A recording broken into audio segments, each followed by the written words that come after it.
பெருமான் ஈசனையும் பிரம்மதேவனையும் மகாவிஷ்ணுவை வணங்கி இன்றைய தினம் ஸ்ரீ ஈசன் ஜோதிட அறக்கட்டளையின் 20வது ஜோதிட மாத கருத்தரங்கானது பல்வேறு ஜோதிட ஜாம்பவான்கள் முன்னிலையிலும் ஆசான்கள் குருமார்கள் முன்னிலையிலும் சதயம் ஸ்டார் அஸ்வ டிவியின் மூலமாக நேரடியாக ஒளிபரப்பாகி கொண்டிருக்கிறது. பல்வேறு தலைப்பிலே ஜோதிட ஆசான்கள் மிகவும் அருமையான கருத்துக்களை எடுத்துரைத்தார்கள். அந்த வகையிலே எனக்கு தெரிந்த 5ஆம் பாவத்தின் அதிசூட்சுமங்களை என்ற ஒரு தலைப்பிலே ஒரு சிறிது நேரம் பேசலாம் என்று எடுத்துரைக்கிறேன். இந்த 5ஆம் இடம் என்பது ஒரு மனிதனுக்கு பூர்வ புண்ணியத்தை குறிக்கிறது. பூர்வ புண்ணியம் நல்லா இருந்தால் தான் அந்த அதிர்ஷ்டம்ங்கிற ஒரு நல்ல வாய்ப்பு ஒவ்வொரு மனிதனுக்கும் ஒவ்வொரு குடும்பத்திற்கும் கிடைக்கும். அந்த பூர்வ புண்ணியம் நல்லா இல்லைன்னா எவ்வளோதான் நம்ம முயற்சி செய்தாலும் நல்லதொரு திறமை இருந்தாலும் முன்னேற முடியாமல் தவித்து கொண்டிருப்போம். பல பேர் பல திறமைசாலிகளாக இருப்பாங்க. ஆனால் அந்த பூர்வ புண்ணியம் கெட்டு போயிருந்தால் முன்னுக்கு வர முடியாது. அவருக்கே தெரியும் எத்தனை முயற்சி எத்தனை திறமைகள் இருந்தும் என்னால் முன்னுக்கு வர முடியவில்லை என்று வருத்தப்படுவார். அவரை வெகு பேர்கள் பாராட்டுவார்கள். இவர் ரொம்ப திறமைசாலி, ரொம்ப வருஷமாக இப்படியே இருக்கார் அப்படின்னு சொல்லுவாங்க. காரணம் கடைசியில் அவர் ஜாதகத்தை நம்ப மாட்டார், ஜோசியத்தை நம்ப மாட்டார். தன் உழைப்பு தன் அறிவு தான் ஜெயிக்கும், அறிவு தான் உழைப்பு தான் முன்னேற்றம் என்ற ஒரு இதில் படிப்பு இருக்கிறதுனால நிறைய பேர் அந்த மாதிரி நான் பார்த்துருக்கிறேன். ஆனால் கடைசி காலத்தில் இந்த ஆன்மீகத்துக்கோ இல்லை ஜோதிடத்துக்கோ வந்துடுறாங்க. ஜோதிடத்தை நம்பும் அளவிற்கு பெரிய பெரிய ஆளுங்களாம் மறைமுகமாக ஜாதகத்தை இப்போல்லாம் நம்ப ஆரம்பிச்சிட்டாங்க. காரணம் என்னென்னா அவருக்கு இந்த பூர்வ புண்ணியம் நல்லா இருக்காது. அதிர்ஷ்டம் என்று சொல்லக்கூடிய அந்த அமைப்பு கெட்டு போயிருக்கும். அந்த அதிர்ஷ்டம் இருந்தால்தான் ஒரு ஆள் பூர்வ புண்ணியத்தை இந்த பூர்வ புண்ணியம் குலதெய்வத்தையும் குறிக்கக்கூடியது. 5ஆம் இடம் 5ஆம் இடம் பூர்வ புண்ணியம், குலதெய்வம், பக்தி, அதிர்ஷ்டம், இந்த மாதிரி புகழ், சிந்தனை, மன மகிழ்ச்சி, உல்லாசம், இந்த மாதிரியெல்லாம் பல காரகத்துவங்களை இந்த 5ஆம் பாவம் கொண்டிருக்கிறது. இதற்கு ஒரு பாடலும் இருக்குது. கொண்டதோர் பக்தி பிதாமகன் புதல்வர் குலவு பூர்வம் செய் புண்ணியமும் தண்டமிழ் வானர் புகழ் பிரபந்தம் தரித்திடும் கர்ப்பம் மந்திரங்கள் மிண்டிடும் வித்தை விதரணம் புத்தி விரும்பும் இப்பலனெல்லாம் அறிந்தே கண்டுரைத்திடுவர் 5ஆம் இடம் கொண்டே கட்டுணர்ந்தருளும் மாதவரேன்னு ஒரு பாட்டு ஜாதக அலங்காரத்திலேயே நம்ம வரும். இதிலே சொல்லிட்டாங்க அந்த காலத்திலேயே. பக்தியும் வருது. பூர்வ புண்ணியம் நல்லா இருந்தால் தான் ஒருவருக்கு அந்த பக்தி என்று சொல்லக்கூடிய அமைப்பு வரும். பிதாமகன்னா தாத்தா, அப்பாவுக்கு அப்பா. இதெல்லாம் அந்த பிதாமகன் 5ஆம் இடம் நல்லா இருந்தால் தான் பிதாமகனுடைய சொத்து கிடைக்கும், தாத்தாவுடைய சொத்து கிடைக்கும். அந்த 5ஆம் இடம் நல்லா இருந்தால் பிதாமகன் என்று பெயர் எடுக்க அளவுக்கு வயசு இருப்பாங்க. அதாவது மகனை பெற்றெடுப்பாங்க, பேரனை பார்ப்பாங்க, கொள்ளு பேரனை பார்ப்பாங்க. இப்படி 5 தலைமுறை 6 தலைமுறை வரைக்கும் உயிரோடு இருப்பாங்க. காரணம் கேட்டிங்கன்னா அவருக்கு 5ஆம் இடம் நல்லா இருக்கும். இவர் பிதாமகன், பெரிய தாத்தா, கொள்ளு தாத்தாங்கிற பேர் எடுக்கிற அளவுக்கு உயிரோடு இருப்பாங்க. அந்த 5ஆம் இடம் நல்லா இருக்கணும். அவருக்கு குலதெய்வ அருளும் நல்லா கிடைக்கும், புகழ் நல்லா கிடைக்கும். பேரம் பேத்திங்க நிறையா இருப்பாங்க, பெரிய குடும்பமாக. இவர் வகையிலேயே ஒரு 50 பேர் 90 பேர் இப்படி வந்துடுவாங்க. பேரம் பேத்தி மக, அதுக்கு பிறந்தது இப்படின்னு நிறையா வந்துடுவாங்க. இதற்கெல்லாம் காரணம் அவருடைய ஜாதகத்தில் அந்த 5ஆம் இடம் பூர்வ புண்ணியம் என்று சொல்லக்கூடிய அமைப்பு அருமையாக இருக்கும். இவர் இதில் என்ன சொல்கிறாங்கன்னா குலவு பூர்வ புண்ணியம் நல்லா அமையும். 5ஆம் இடம் நல்லா இருந்தால் தான் தாத்தா சொத்து கிடைக்கும். தாத்தா சொத்து கிடைக்கும். இவரும் அந்த குலதெய்வ அருளால் பெரிய படிப்பு படித்து வெளிநாட்டுக்கு போனால் கூட இந்த பூர்வ புண்ணிய பூர்வ சொத்தை அழிக்க முடியாது. அதை அப்படியே வச்சுருப்பாங்க. 5 ஏக்கரா 4 ஏக்கரா டவுனுக்குள்ளார சொத்து. இதை அழிக்காமல் அப்படியே காற்று இருக்கும். இவரும் சம்பாதிப்பார். பூர்வீக சொத்தும் கையில் நிறையா இருக்கும். அதை விற்கக்கூடிய அமைப்பு வராது. அந்த அளவுக்கு இவர் மேன்மேலும் வளர்ந்து வருவார். 5ஆம் இடம் நல்லா இருந்தால் தான். அதே கெட்டு போயிடுச்சுன்னா அதை விற்றுட்டு போயிடுவாங்க. பூர்வ புண்ணிய வீட்டில் பல இடத்துல அப்பா பிறந்த இடத்துலையோ பூர்வீகத்தை விட்டு இடம் பெயர்ந்து பல்வேறு ஊர்களுக்கு சென்று அலைந்து ஒரு முன்னேற்றம் இல்லாமல் அலைவாங்க. காரணம் என்னன்னா, அந்த பூர்வீகம் வந்து அந்த 5ஆம் இடம் என்று சொல்லக்கூடிய பூர்வ புண்ணியம் கெட்டு போயிருக்கும். இப்படி வந்து அந்த 5ஆம் இடத்தை வச்சு பல கருத்துக்கள் சொல்லலாம். அப்புறம் புலிப்பாணி இன்னொரு பாட்டு சொல்லியிருக்காரு. பாரப்பா இன்னும் ஒன்று பகர கேளு, பஞ்சமத்தில் கருநாகம் அமைந்து நிற்க, சீரப்பா செங்கதிரோன் பார்த்திட்டாலும் ஜென்மனவன் பரதேசம் வாசம் செய்வான், ஆரப்பா அகம்பொருளும் நிலமும் கெட்டும், அப்பனே இவன் பிதாவை இசபை பண்ணான், கூரப்பா குமாரனுக்கு 65 கூற்றுவனார் நெறியானம் சாற்றினேனே.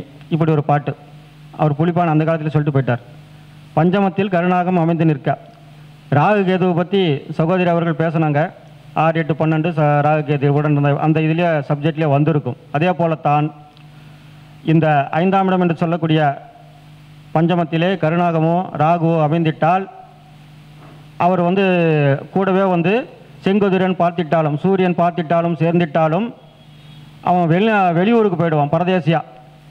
அந்த காலத்தில் பரதேசியா வந்து ஒவ்வொருத்தர் பாருங்கள், எங்கள் தாத்தா வந்து ஊர் விட்டு போயிட்டாரு, அம்மாவை சின்ன வயசில் விட்டுட்டு போயிட்டாங்க, சாமியாரை போயிட்டாங்க, எங்கே இருக்கிறாங்கன்னே தெரியலை, காணாமல் போயிட்டாங்க, இல்லை இருக்காரா இல்லையானே தெரியாமல் நிறையா பெண்களும் இன்னும் இருக்கிறாங்க. வயதான பெண்கள், கணவன் போய் 30 வருஷம் ஆச்சு, ஆனால் அவர் காசியில் இருக்கிறதா சொல்கிறாங்க, எங்கேயோ வெளியூரில் இருக்கிறதா சொல்கிறாங்க, ஆனால் வந்து கிடைக்க மாட்டேங்கிறாங்க, வர்றதில்லை அப்படின்ட்டு இந்த பெண்களெல்லாம் வந்து வயதான பெண்கள் மூதாட்டிகள் இன்னும் இருக்கிறாங்க.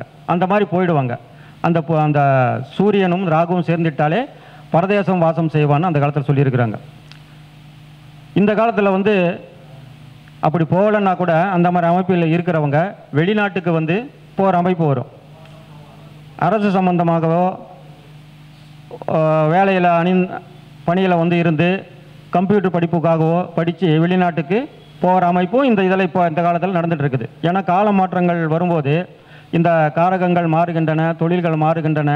அப்படி இருக்கும் வகையிலே வந்து பூர்வீகத்தை விட்டு இந்த சூரியன் ராகு சேர்க்கை இருக்கிறவங்க வந்து வெளிநாட்டுக்கு வெளியூருக்கு பழைப்புக்காக பஞ்சத்துக்காக வறுமைக்காக போகக்கூடிய சூழ்நிலை வரும். இதெல்லாம் மற்ற கிரகங்களை வைத்து ஆராய்ந்து வேலைக்கு போகிறாரா இல்லை பஞ்சத்துக்கு போகிறாரா இப்படி என்றெல்லாம் சொல்லக்கூடிய அமைப்பு இருக்கும். இவன் வந்து இந்த மாதிரி சூரியன் ராகு சேர்ந்து விட்டாலே வந்து அவன் அப்பாவை வந்து மதிக்க மாட்டான், அப்பாவை வந்து ஒரு பொருட்டாக நினைக்க மாட்டான், அப்பாவுக்கு மரியாதை கொடுக்க மாட்டான். இப்படியெல்லாம் ஒரு கருத்தை வந்து அந்த காலத்திலே அவர் வந்து புலிப்பாணி சித்தர் சொல்லிட்டு போயிருக்காரு. அதே கேது வந்து சூரியன் கேது சேர்ந்துட்டாவே ஒரு வகையில் வந்து நல்லதாக இருந்தாலும் கூட எடுத்த காரியங்களில் தடையை ஏற்படுத்தும், ஒரு முன்னேற்ற அமைப்பினை தடுத்து நிறுத்தும். அதனால் வந்து இந்த 5ஆம் இடம் என்று சொல்லக்கூடிய ஒரு இடத்தை நாம் தக்க வச்சுக்கணும்னா குலதெய்வ கோயிலுக்கு அடிக்கடி போகணும், குலதெய்வத்தை வணங்கணும். பிள்ளைங்க வந்து பிறந்துட்டா பிள்ளைங்களுக்கு மரியாதை கொடுக்கணும். தாத்தம் பாட்டி ஊரில் இருந்தால் வீட்டில் இருந்தால் கூட இருந்தால் மதிக்கணும். மதித்தா தான் அந்த 5ஆம் இடம் என்பது ஒரு சொல்கிறாங்களே ஆக்டிவேட் ஆகி அது வந்து இயங்க ஆரம்பித்து நமக்கு ஒரு நல்ல பலனை கொடுக்கும். வயசானவங்களுக்கு மரியாதை கொடுக்கறதுல தவறே கிடையாது. அதனால் அவங்கவுங்க ஜாதகத்தில் கெட்டு போச்சா கெடலையான்னு நல்லா ஜோசியர்களை ஆராய்ச்சி பண்ணி ஜோசியர்கிட்ட ஒரு ஜாதகம் பார்த்து அவங்கவுங்க பிடிச்ச ஜோதிடர்கிட்ட குடும்ப ஜோதிடர்கிட்ட ஜாதகம் பார்த்து இதை தெரிஞ்சுக்கணும். அந்த 5ஆம் இடத்துல தான் வந்து ஒருவருக்கு இப்போ மேச லக்னம், மேச லக்னத்தில் வந்து மேச லக்னத்துக்கு வந்து 5ஆம் இடத்துல சூரியனோ குருவோ இருந்துட்டா, மேச லக்னத்துக்கு 5ஆம் இடமான சிம்மத்தில் சூரியனோ குருவோ அமைந்திட்டால் அவர் வந்து ஒரு பூர்வீக தாத்தன் வழி சொத்துக்கள் நிறையா கிடைக்கும். தாத்தன் வழியிலே இருந்து வந்த அந்த புகழானது ஓங்கி இவருக்கும் வரும். தாத்தாவை கூட வச்சுக்கிட்டா இவர் மேலும் உயர்வார்.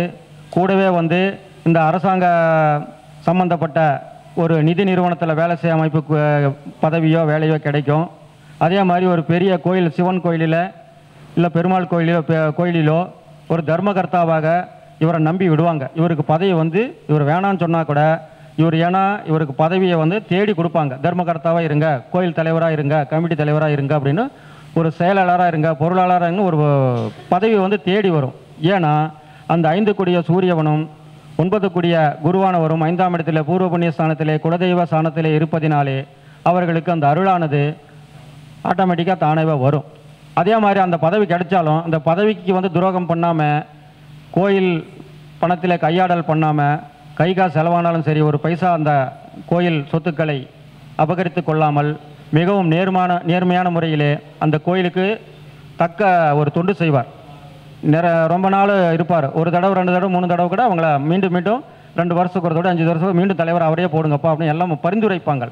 எதுக்கு சொல்ல வரேன்னா, இந்த மாதிரி அமைப்பு உள்ளவர்கள் அந்த பூர்வ புண்ணியம் நல்லா இருப்பதுனால அவங்களுக்கு இந்த பதவிகள் தேடி வரும். அதே போல் வந்து ரிஷபலக்கணத்துக்கு வந்து சனியும் புதனும் வந்து மகரத்தில் இருந்தாலும் சரி இல்லை கன்னியில் இருந்தாலும் சரி, இவர்களுக்கும் வந்து இதே மாதிரி அமைப்புகள் அருமையாக வரும். இந்த கோயில் குளத்திலே வந்து இவங்களுக்கு வந்து எழுத்தாளராக பணிபுரியக்கூடிய அமைப்போ, ஒரு செய்தி இவர்கிட்ட சொன்னால் எல்லாத்துக்கிட்டும் கரெக்டாக சொல்லிடுவார் அப்படின்ட்டு அந்த ஒரு பதவி கிடைக்கும். தொண்டு வேலை எதாக இருந்தாலும் சரி, எந்த மாதிரி வேலையாக இருந்தாலும் சரி, இவர்கிட்ட தான் முன்னாடி விடுவாங்க. ஏன்னா இவர் வந்து அந்த அளவுக்கு கோயிலுக்காக உழைப்பார். பதவி இல்லைன்னா கூட பதவி வந்துடும். ஆனால் கஷ்டப்பட்டு தொண்டு செஞ்சு ஊருக்காக உழைத்து கோயிலுக்காக உழைத்து அந்த பதவியை தக்க வைத்துக் கொள்வார். ஏன்னா வந்து சனி வந்து தொண்டு செய்யக்கூடிய கிரகம். ஒரு கோயிலுக்கு போனேன்னா இவரை தான் கூப்பிடுவாங்க. தலைவர் இருந்தால் கூட தலைவரே வந்து இவரை தான் கூப்பிடு அவரை கூப்பிடு, அவரை அந்த முருகேசை கூப்பிடு, சண்முகத்தை கூப்பிடு, மாணிக்கத்தை கூப்பிடு அப்படின்னு சொல்லுவாங்க. ஏன்னா அவர் வந்து அந்த நேர்மை தவறாமல் கோயிலுக்காக அந்த உழைக்கக்கூடிய தன்மை இந்த ரிஷபலக்கணத்துக்கு 5 கூடியவனும் 9 கூடியவனும் கன்னியிலோ அல்ல மகரத்திலோ சேர்ந்திருந்தால் இந்த அமைப்புகள் ஏற்படும். அதே போல் கடகலக்கணத்துக்கு எடுத்துக்கொண்டால், கடகலக்கணத்துக்கு செவ்வாயும் குருவும் இதே மாதிரி மீனத்திலேயோ அல்லது விருச்சிகத்திலேயோ அல்லது கடகத்திலேயோ இந்த அமைப்பு இருந்துவிட்டால், செவ்வாய் சந்திரன் குரு கடகலக்கணத்துக்கு கடகத்திலே அமைந்து விட்டால், கடகராசியிலே அமைந்து விட்டாலும் இவர்கள் கோயில் கட்டுமான பணியிலே மிகுந்தும் இவர் ஐடியா தான் கேட்கும். நல்லா வாஸ்து பார்ப்பார். இவர் சொன்னபடி ஸ்தபதி மாதிரி முன்னெண்ணி இது அப்படி போகணும் இப்படி போகணும் நல்லா இருக்கணும் அப்படின்ட்டு கூடவே இருந்து அந்த எங்கெங்கே அந்த கோயிலுக்கு உண்டான பொருட்கள் வந்து சகாயமாக கிடைக்குமோ அந்த இடமெல்லாம் தேடி பிடிச்சி கொடுப்பாரு. விலை கம்மியில் வாங்கி கொடுப்பாரு. அந்த கோயில் கட்டுறதுக்கு வாஸ்துப்படி நல்லா இருக்கணும், எல்லா மக்களுக்கு வசதியாக இருக்கணும்ன்ட்டு மாடாக உழைப்பார். ஒரு தைரியமாகவும் பேசுவார், ஆச்சாரமாகவும் நடந்துக்குவார். தெய்வ பக்தி, அம்பாள் பக்தி, இந்த பத்ரகாளி எல்லாம் கலந்து கும்பிடக்கூடிய எல்லா கோயிலுக்கும் போகக்கூடிய அமைப்பு இந்த கடகலக்கணம் கடகராசிக்காரருக்கு இந்த அமைப்புகள்லாம் ஏற்படும். அதே போல் விருச்சிக எடுத்துக்கொண்டால் அவருக்கு இதே நிலை தான். விருச்சிக லக்கணத்திலேயே விருச்சிக ராசியிலோ செவ்வாய் சந்திரன் குரு இப்படி அமைந்து விட்டால் இவர்கள் வந்து கோயிலுக்கு வந்து அர்ச்சகராகவோ புரோகிதராகவோ பெரிய பெரிய கும்பாபிஷேகம் செய்யும் பெரிய பெரிய பண்டிதர்களாகவோ சிவாச்சாரியர்களாகவோ இருப்பார்கள். அம்பாள் பக்தர்களாக இருப்பார்கள். இவங்க கையிலேயே நீங்கள் ஆசி வாங்கினீங்கன்னா நல்லாயிருக்கும். மனதார கும்பிட்டு விட்டு அவர்களிடத்தில் ஆசி வாங்கினீங்கன்னா உங்கள் நினைத்த காரியம் நிறைவேற அளவுக்கு இவர்கள் மனதார வந்து வாழ்த்துவார்கள். இப்படியெல்லாம் வந்து 5ஆம் இடம் என்பது ஒரு மனிதனுக்கு வந்து பூர்வீக புண்ணியத்தையும் அதிர்ஷ்டமும் இருக்கிறது. இந்த அதிர்ஷ்டம் என்றால் லாட்டரி யோகமும் இந்த 5ஆம் இடம் நல்லா இருந்தால் தான். பாக்கியஸ்தானம்ங்கிறது 9ஆம் இடம் இருந்தாலும் இந்த 5ஆம் இடம் என்பது அதிர்ஷ்டத்தை குறிக்கக்கூடியது, திடீர் அதிர்ஷ்டத்தை குறிக்கக்கூடியது. எண்ணி பார்க்காத அளவுக்கு நல்ல அதிர்ஷ்டத்தை கொடுத்து விடும். ஒரு நிலையிலே ஏழ்மையிலே இருந்தாலும் திடீரென்று லாட்டரியிலே இப்போ சமீபத்திலே வந்து பேப்பரில் படித்து நியூஸில் பார்த்தது, கேரளாவில் வந்து யாரோ கோயம்புத்தூரில் இருந்த ஆட்டோக்காரர் தான் டிக்கெட் வாங்கினாராம். 300 ரூபா என்னமோ டிக்கெட் போட்டு வாங்கியிருக்காரு. 10 கோடி 8 கோடி பம்பர் ப்ரைஸ் விழுந்திருக்குது. இந்த மாதிரி அமைப்பு உள்ளவர்களுக்கு இந்த அதிர்ஷ்டம்ங்கிற 5ஆம் பாவம் பூர்வ புண்ணியம் நல்லா இருந்திருக்கும். இப்போ அவங்க ஜாதகத்தை ஆராய்ச்சி பண்ணால் இருக்கும். அதே மாதிரி எல்லாத்துக்கும் இருக்கும். அவருக்கு இருந்துச்சு, இவர் சொன்னார் எனக்கு அதே மாதிரி தான் இருக்குது இல்லையேன்னு சொல்லக்கூடாது. இது வந்து பொதுவான பலன்கள். 100க்கு 50% 60. மற்றபடி அவங்க ஜாதகத்தை ஆராய்ந்து பார்க்கணும். ஆராய்ந்து பார்த்து திசா புத்திகள் காலகட்டங்கள் பூர்வ புண்ணியம் குறை இருக்கா நிறைய இருக்கா இதையெல்லாம் பார்த்து ஆராய்ச்சி பண்ணி தான் சொல்ல முடியும். இந்த மாதிரி அதிர்ஷ்டம் என்று சொல்லக்கூடிய அந்த 5ஆம் பாவமானது மிகவும் 5ஆம் இடமானது மிகவும் முக்கியம். அதே மாதிரி இப்போல்லாம் வந்து காதல் கல்யாணம்ங்கிறது வந்து மிகவும் வந்து அதிகரித்து கொண்டு வருகிறது. இனம் விட்டு ஜாதி விட்டு மதம் விட்டு செய்யக்கூடிய அமைப்பிலே வந்து மிகவும் அருமையாக பெரியவங்களுக்கு கெட்ட பெயர் ஏற்படுத்திவிட்டு கண்கலங்க வைத்துவிட்டு அவர்கள் சுகமாக இருக்கும்படியாகவும் காதல் கல்யாணம் என்று சொல்லக்கூடிய பாவம் 5ஆம் பாவம் அதுவும் இணைஞ்சிருக்கணும். அவங்க லவ் மேரேஜ் பண்ணிட்டாங்கன்னா வச்சுக்கோங்க, நிறையா நடக்குது. அதிலே வந்து 5ஆம் இடத்திலே இந்த தீய கோள்களாகிய சர்ப்ப கிரகங்களாகிய ராகு கேதுக்கள் இருந்து அந்த 5ஆம் அதிபதியோ லக்னாதிபதியோ குடும்பஸ்தானாதிபதியோ இணைந்து செயல்பட்டால் அவர்கள் காதல் திருமணம் செய்வார்கள், இடையிலே பிரிந்து விடுவார்கள், டைவர்ஸ் என்ற அமைப்பிற்கு சென்று விடுவார்கள். இந்த அமைப்பும் நடக்கும். அந்த குடும்ப அமைப்பும் காதல் என்று சொல்லக்கூடிய 5ஆம் இட அமைப்பும் அருமையாக இருந்து ஆசை நிறைவேறக்கூடிய 11ஆம் பாவம் இணைந்து சமுதாயத்திலே நல்ல பேர் எடுக்கக்கூடிய சப்தமாதிபதியும் நல்லா இருந்துச்சுன்னா அவங்க காதலை கடைசி வரைக்கும் இருப்பாங்க. கொஞ்ச நாள் அப்புறம் பிரிஞ்சிருப்பாங்க. அப்புறம் பேரன் வந்த உடனே நல்லா இருக்கிறவங்க குழந்தை பெற்றவுடனே பாருங்கள் பூர்வீகத்தில் அப்பா அம்மாவோட குடும்பத்தில் சேர்ந்துக்குவாங்க. அந்த ஓடி போய் கல்யாணம் பண்ணிக்குவாங்க, லவ் மேரேஜ் பண்ணிக்குவாங்க. அது குடும்பத்தில் கசக்கு. அப்புறம் அப்பா அம்மா போக மாட்டாங்க, 2 பக்கம் போக மாட்டாங்க, இவங்க தனியாக எங்கேயோ இருப்பாங்க. ஆனால் ஒரு பேரனோ பேத்தியோ வந்துட்டாங்கன்னா ஜாதி மதமெல்லாம் போய் போக்குவரத்து வந்துடும். ஏன்னா அவங்களுக்கு 5ஆம் இடம் மீண்டும் அந்த பூர்வீகத்துக்கு போய் சேர்ற அளவுக்கு அந்த அமைப்பு நல்லாயிருக்கும். 5ஆம் இடம் பூர்வீகம் நல்லா இருக்கிறவங்களுக்கு தான் நடக்கும். கெட்டு போச்சுன்னா கட்டானது தான். இல்லைன்னா அவங்க டைவர்ஸ் ஆகிடுவாங்க. காலகாலத்துக்கு சண்டையாகவே இருக்கும். பேரம் பேத்தியை பார்க்கக்கூட முடியாது. தாத்தா அந்த பக்கமும் அந்த பக்கம் எங்கள் தெரிஞ்ச குடும்பத்தில் கூட பக்கத்தில் இருக்காங்க. அவங்க இந்த மாதிரி தான் பக்கத்திலே இருக்கிறாங்க, பார்க்கல. ஏன்னா 5ஆம் இடம் உங்களுக்கு கெட்டு போயிருக்கும். ரெண்டு பொட்டை பிள்ளைங்க அந்த அம்மா பொண்ணு லவ் மேரேஜ் பண்ணிட்டு போய் 20 வருஷம் ஆகுது. பிள்ளைங்களுக்கு கல்யாணம் பண்ணுற அளவுக்கு வந்துருச்சு. இன்னமும் பக்கத்திலே தான் இருக்கிறாங்க. ஒரு கிலோமீட்டர் டிஸ்டன்ஸில் ஒரே ஊரில் தான் இருக்கிறாங்க. போக்குவரத்து இல்லை. இது மாதிரி இருக்கிறவங்களுக்கு பூர்வீகம் 5ஆம் இடம் கெட்டு போயிருக்கும். இதையெல்லாம் ஆராய்ச்சி பண்ணணும். இப்படியெல்லாம் 5ஆம் இடம் என்று சொல்லக்கூடிய அந்த பூர்வ புண்ணியஸ்தானம் ஒரு மனிதனுக்கு அருமையாக இருக்கும். ஜாலியாகவும் இருப்பாங்க. இன்பச் சுற்றுலா போவாங்க அடிக்கடி. இவங்க தான் இன்பச் சுற்றுலாவுக்கு அடிக்கடி போவாங்க. மன மகிழ்ச்சியோடு இருப்பாங்க. மனசில் சந்தோஷமாக நல்லா இருந்தால் 5ஆம் இடம் பூர்வீகம் நல்லா இருந்துச்சுன்னா ஜாலியாக இருப்பாங்க. கடன் இருந்தாலும் வருத்தப்பட மாட்டாங்க.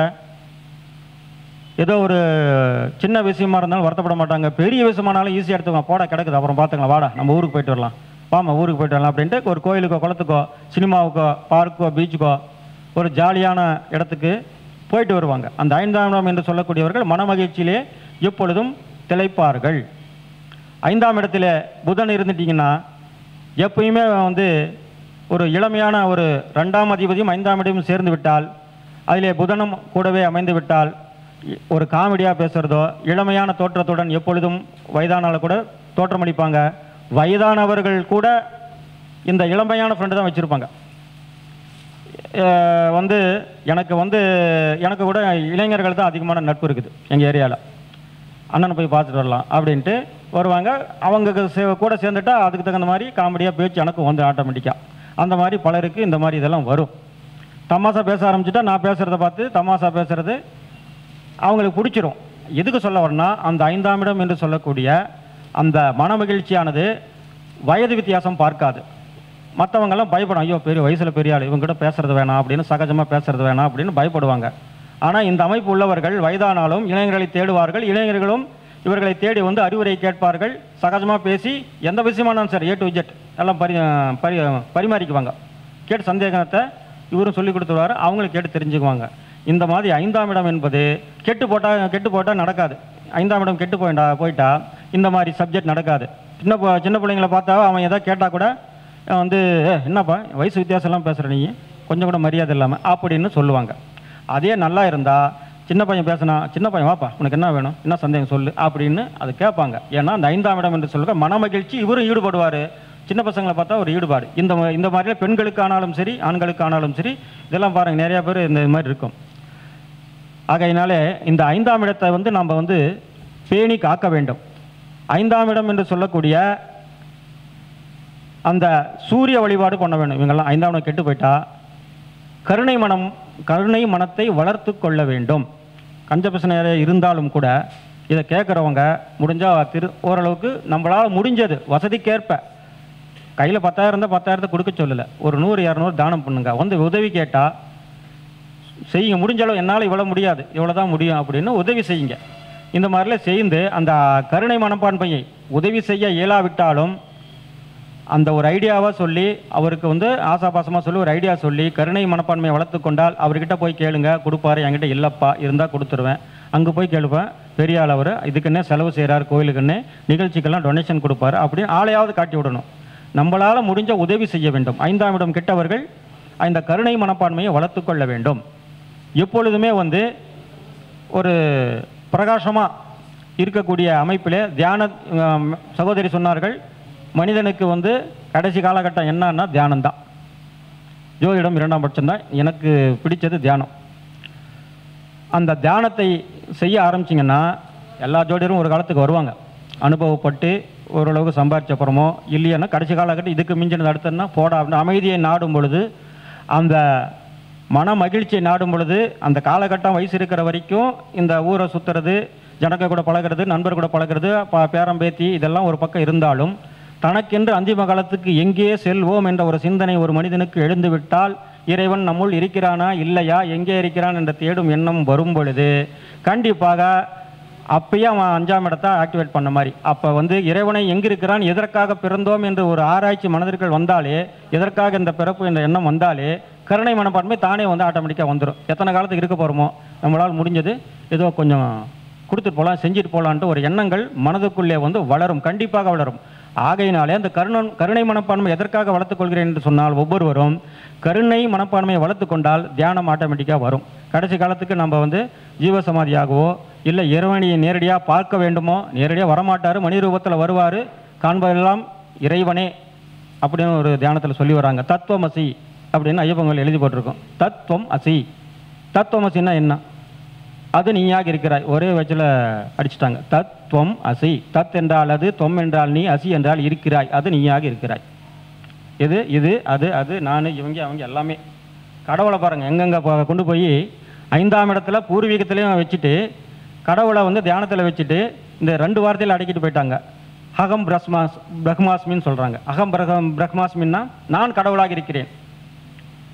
அகம் பிரஹ்மாஸ்மி, நான் மட்டும் இல்லை, நீங்கள் எல்லாரும் தான், செடி கொடி எல்லாமே கடவுளால் படைக்கப்பட்டது. ஆகவே கடவுளை எங்கும் தேட வேண்டாம், உன்னுள்ளே தேடு, எல்லாம் இறைவனாக இருந்து கொண்டிருக்கிறான் அப்படின்ட்டு அந்த வார்த்தையை எதுக்கு சொல்ல வரனா, ஒரு புரியாதவங்களுக்கு இது புரியுங்கிறதுக்கோசரம் அந்த ஐயப்ப கோயிலில் இது எழுதியிருக்கும். தத்துவமசி, அகம் பிரஹ்மாஸ்மி இப்படிலாம் எழுதியிருக்கு. இதுதான் பொருள். பிரித்து சொல்லிட்டேன். தத் என்றால் அது, தொம் என்றால் நீ, அசி என்றால் இருக்கிறாய். இது வந்து சான்ஸ்கிரிட்டில் வரக்கூடிய சொல். அதை பிரித்து சொன்னாதான் புரியுன்ட்டு சொல்லிட்டேன். இந்த மாதிரி இந்த 5ஆம் இடத்தை எதுக்கு இந்த இதெல்லாம் வந்து 5ஆம் இடம் நல்லா இருந்தவங்க தான் அந்த காலத்தில் இந்த சித்தர்களோ முனிவர்களோ இவங்கெல்லாம் வந்து இந்த 5ஆம் இடத்தை பற்றி இதெல்லாம் சொல்லிட்டு போயிருப்பாங்க கண்டிப்பாக. ஏன்னா அவங்களுக்கு தான் இந்த கருணை மனப்பான்மை இருக்கும். சித்தர்கள் வந்து ஜோதிடத்தை பற்றி லட்சக்கணக்கான பாடல்கள் எழுதியிருக்கிறாங்க. தியானத்தை பற்றி திருமூலர் 3000 பாடல் என்னமோ எழுதியிருக்காங்க. திருவள்ளுவர் எல்லாம் எழுதியிருக்காங்க. எல்லாம் உலகத்துக்கே தெரிஞ்சது. அதெல்லாம் இந்த கருணை மனப்பான்மை உள்ளவனுக்கு மட்டுமே வரும். என்னால் முடியாது, நான் யாருக்கும் சொல்லித்தர மாட்டேன் அப்படின்னு மனசில் வச்சுட்டு இருந்தா நீ வந்து திறமைசாலியாக இருப்பா, திறமைசாலியாக இருப்பாய், கலைஞானம் உள்ளவனாக இருப்பாய். ஆனால் உண்மையான கலைஞானம் உள்ளவனாகவோ இறைவனை நீ அடைய முடியாத நிலையோ உனக்கு இருக்கும். ஆனால் அந்த சித்தர்கள் அந்த நிலையில் இருந்திருக்கிறாங்க. அதனால தான் கடைசி காலத்தில் ஒன்றும் இல்லைன்னு நம்ம வம்சாவளிகள் புரிந்து கொள்ளட்டும் என்று சித்த மருத்துவத்தை பற்றியோ தியானத்தை பற்றியோ ஒவ்வொரு மெடிசன் பற்றியும் சித்தாவளியோ ஆயுர்வேதிக்கிலையோ சொல்லிட்டு போயிருக்காங்க. இவங்களுக்கெல்லாம் 5ஆம் இடம் கருணை மனப்பான்மை நிறைந்திருக்கிறது. ஒவ்வொரு பாடல் படிக்கும்போதும் மனசு அப்படியே அழுகு வந்துடும். தனிமையில் உட்காந்து படிக்கும்போது எதுக்கு இந்த வார்த்தையில் இந்த இடத்துல கோத்தாங்க அப்படின்னு புரியாத புதிராக இருக்கும் பொழுது புரியும் பொழுது கண்ணீர் வந்துடும். அப்போ நமது முன்னோர்கள் சித்தர்கள் இவங்கெல்லாம் இது சொல்லிட்டு போயிருக்கிறாங்க. அதன் வழியாக வந்தவர்கள் தான் நாம் எல்லோருமே. இடையிலே வந்து ஜாதிகள் மொழிகள் இதையெல்லாம் பிரிஞ்சு போயிடுச்சு. நீ ஒன்று கண்டுபிடிச்ச போண்டா, நான் ஒன்று பஜ்ஜி கண்டுபிடிச்சேன், அவன் ஒன்று வடை கண்டுபிடிச்சான், இன்னொருத்தன் மெதுவடை கண்டுபிடிச்சான், இன்னொருத்தன் ஜிலேபி மைசூர் பாக்கி, இப்படி என்று மாவு ஒன்று தான், எண்ணெய் வடைச்சிட்டு எல்லாம் அதே தான். இங்கிலீஷு, ஹிந்தி, மராட்டி, தமிழ், கன்னடா, தெலுங்கு, மலையாளா இப்படி என்று ஆயிரக்கணக்கான பாஷையில் கண்டுபிடிச்சிட்டு போயிட்டாங்க. ஆகையினால மொழிக்கு வந்து பார்க்கக்கூடாது, ஏன் மொழி தான் பெருசு இப்படின்ட்டு பேசக்கூடாது. மொழியை வந்து ஆத்மார்த்தமாக எல்லா மொழியிலும் ஒவ்வொருத்தரும் இணையணும். இந்த மதம் நல்லா இருக்குது, இந்த கருத்துக்கள் இந்த மொழியிலே சொல்லப்பட்டு இருக்கிறதுன்ற வந்து எல்லாருமே வந்து அதை படிக்கணும். அது இங்கிலீஷாக இருந்தாலும் சரி, தமிழாக இருந்தாலும் சரி, எந்த மொழியாக இருந்தாலும் சரி, நல்ல கருத்து இருந்தால் ஏற்றுக்கொள்ள வேண்டும். எனக்கெல்லாம் வந்து ஒரு 4-5 பேச எனக்கு தெரியும், ஓரளவுக்கு தெரியும். இருந்தாலும் வந்து அந்த மொழி கேட்கும்போது பாடல் கேட்கும்போது நல்லா இருக்கும், ஆசையாக இருக்கும். ஆஹா, இதில் இன்னும் நல்லா படித்தா இந்த வயசானாலும் கூட என்ன படிக்கணுங்கிற ஆசை இருக்குது. மொழிகள் கற்றுக்கொள்ள வேண்டும். 5-6 மொழிகள். நமது பண்டிட் பாலசுப்ரமணியம் அவர்களும் வந்து மலையாளம் பேசுவார். கூட இருக்கிறதுனால கொஞ்சம் அவர் பேசுனால பேசுகிறார். ஹோட்டல் கடையில் ஒரு ஆள் சாப்பிட்டுட்டு இருக்கும்போது ஃபோன் வந்தது, நல்லா அருமையாக பேசினார். எனக்கு வந்து ஒரு மன மகிழ்ச்சி, என்னங்க அருமையாக பேசுகிறீங்க, கொஞ்ச நாள் அங்கே இருந்தேன் அப்படிங்கிறார்.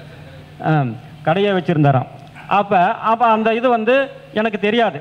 அவர் பேசுகிற மாதிரி வராது. ஒன்று ரெண்டு புரியும், மனசிலாயோ மதி இதுதான் தெரியும், என்ன சேட்டா இந்த மாதிரி ஒரு 4-5 வார்த்தை மட்டும் தெரியும்.